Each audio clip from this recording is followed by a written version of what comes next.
Break के बाद स्वागत है आपका एक बार फिर। उत्तराखंड में भारी बारिश का दौर लगातार जारी है और लगातार हो रही बारिश से पूरे उत्तराखंड में जनजीवन अस्त व्यस्त हो चुका है।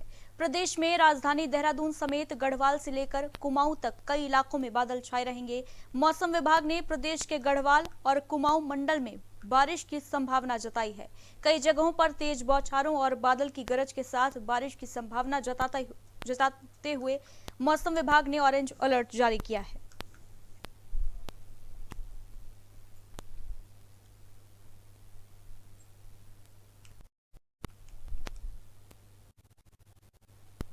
वहीं मुख्यमंत्री पुष्कर सिंह धामी ने बरसात से प्रभावित आपदाग्रस्त इलाकों का हवाई सर्वेक्षण किया है। गढ़वाल मंडल के देवप्रयाग, तीनधारा, तोता घाटी, कौडियाला, ऋषिकेश और अन्य इलाकों का सर्वेक्षण किया। सीएम धामी ने राहत और बचाव कार्यों का भी जायजा लिया। सीएम धामी के साथ बीजेपी के प्रदेश अध्यक्ष मदन कौशिक, कैबिनेट मंत्री धन सिंह रावत और मुख्य सचिव एसएस संधू मौजूद रहे। देहरादून के जीटीएस हेलीपैड से मुख्यमंत्री पुष्कर सिंह धामी ने प्रभावित इलाकों का हवाई सर्वेक्षण करते हुए हालातों का जायजा लिया। बताते चले कि उत्तराखंड में लगातार बारिश के कारण पिछले कुछ दिनों में कई पुल टूट गए हैं। पहाड़ों पर बरसात से काफी नुकसान पहुंचा है। मुख्यमंत्री पुष्कर सिंह धामी आपदा कंट्रोल रूम के माध्यम से लगातार हालातों पर नजर बनाए हैं। आगामी विधानसभा चुनाव की सरगर्मियां प्रदेश में तेज हो गई हैं। पार्टियां एक दूसरे के दलों में सेंधमारी करने में जुटी हैं। बीजेपी का गढ़ कहे जाने वाले देहरादून के रायपुर विधानसभा में कांग्रेस ने बड़ा दांव चला है। दरअसल कांग्रेस ने बीजेपी के कद्दावर नेता और आरएसएस से जुड़े महेंद्र प्रताप सिंह नेगी को अपने पाले में खींच लिया है। महेंद्र प्रताप ने कांग्रेस पार्टी का दामन थाम लिया। महेंद्र सिंह नेगी ने पूर्व सीएम हरीश रावत की मौजूदगी में कांग्रेस की सदस्यता ली। वहीं इस दौरान कांग्रेस के कई दिग्गज नेता मौजूद रहे।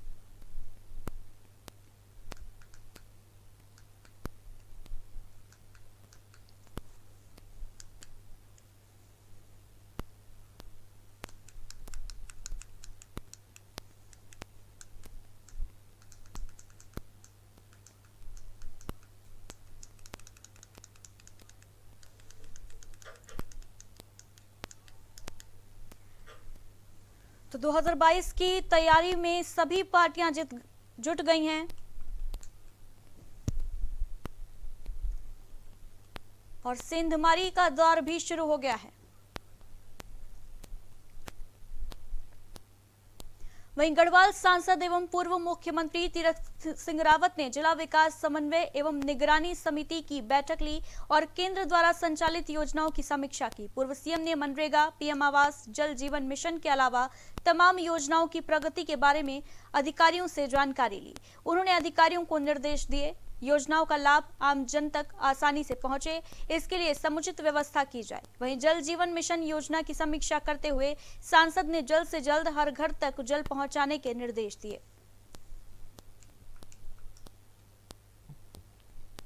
वहीं शिफन कोर्ट के विस्थापितों की मांग को लेकर विधानसभा में नेता प्रतिपक्ष प्रीतम सिंह ने मामले को पुरजोर तरीके से उठाया और शिफन कोर्ट के निवासियों के विस्थापन की मांग की।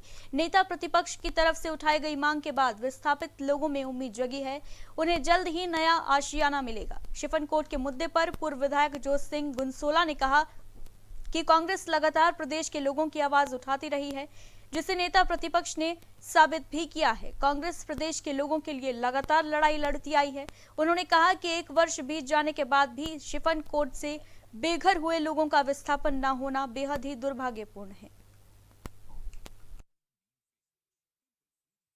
गरीब मजदूर बेचारे सड़कों पर फिर रहे हैं, हवा घरों पर रह रहे हैं।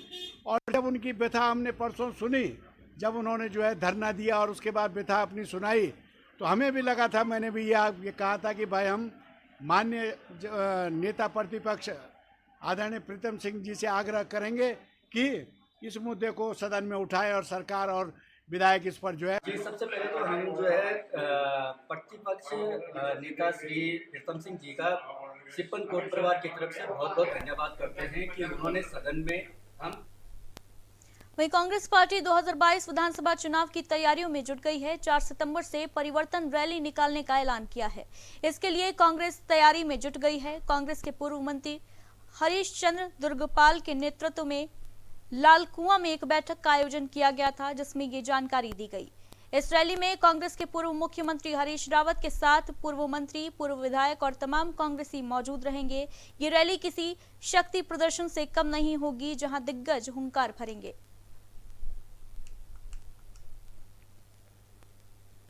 जो परिवर्तन यात्रा का मुख्य उद्देश्य है वो ये है कि भाजपा सरकार के लगभग 4.5 साल के कार्यकाल में जो विफलताएं हुई, जनता के साथ धोखाधड़ी हुई, उसका पर्दाफाश करेंगे और उनके खिलाफ निश्चित रूप से जनमत संग्रह का प्रयास करने और लोगों से आह्वान करने की ऐसी डबल इंजन सरकार। वहीं ग्राम जवाहर नगर में मुख्य सड़क एवं कृष्ण विहार कॉलोनी में हो रहे जल भराव के विरोध में कांग्रेस ने सरकार के खिलाफ प्रदर्शन किया। पूर्व जिलाध्यक्ष नारायण सिंह बिष्ट के नेतृत्व में कांग्रेसी कार्यकर्ताओं ने प्रदेश सरकार के खिलाफ जमकर नारेबाजी की और सड़क पर बैठकर प्रदर्शन किया। इस दौरान कांग्रेस पूर्व जिलाध्यक्ष नारायण सिंह बिष्ट ने कहा कि जवाहर नगर में मुख्य सड़क में जल भराव की समस्या के कारण स्थानीय लोगों को काफी परेशानी हो रही है। उन्होंने कहा कि अगर जल्द ही ग्रामीणों की समस्या का समाधान नहीं हुआ तो उग्र आंदोलन करने के लिए मजबूर होंगे।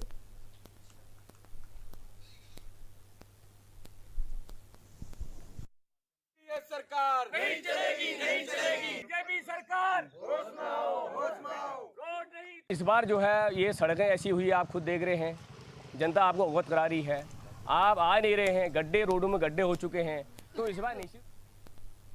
वहीं ऋषिकेश में डीआरएम मुरादाबाद अजय नंदन ऋषिकेश के योगनगरी रेलवे स्टेशन पर पहुंचे, जहां उन्होंने स्टेशन पर हो रहे कार्यों का जायजा लिया और बाकी अन्य स्टेशनों का निरीक्षण भी किया। उन्होंने अधिकारियों को कई तरह के निर्देश दिए। डीआरएम ने बताया कि उनका ये रूटीन निरीक्षण है और ये लगातार जारी रहेगा। योगनगरी रेलवे स्टेशन पर जीआरपी चौकी न होने की बात पर उन्होंने कहा कि जल्दी ही जीआरपी की स्थायी चौकी बनाई जाएगी, लेकिन तब तक अस्थायी व्यवस्था कर दी गई है।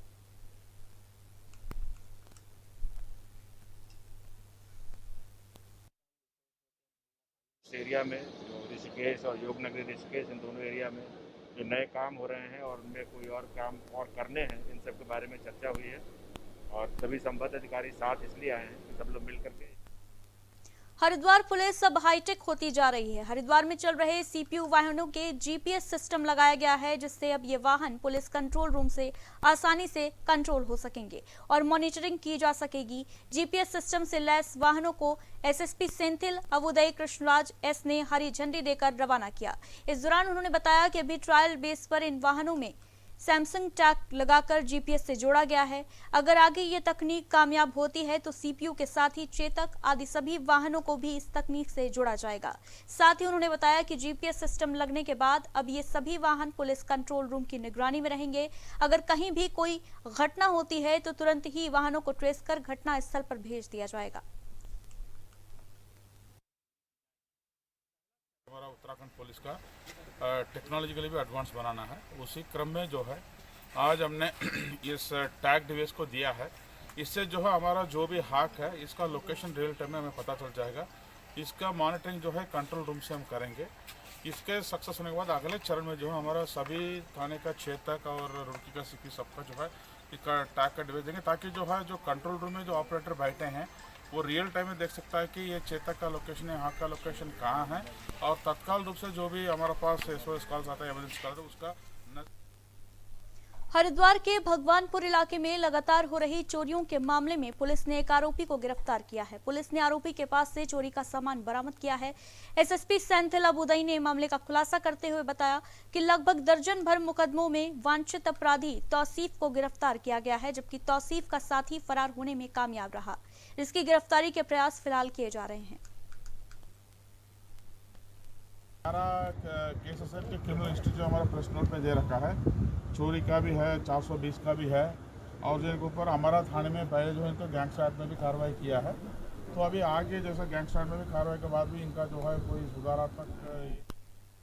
इसी के साथ उत्तराखंड की खबरों में बस इतना ही। बाकी बड़ी खबरों के लिए आप देखते रहिए प्राइम टीवी।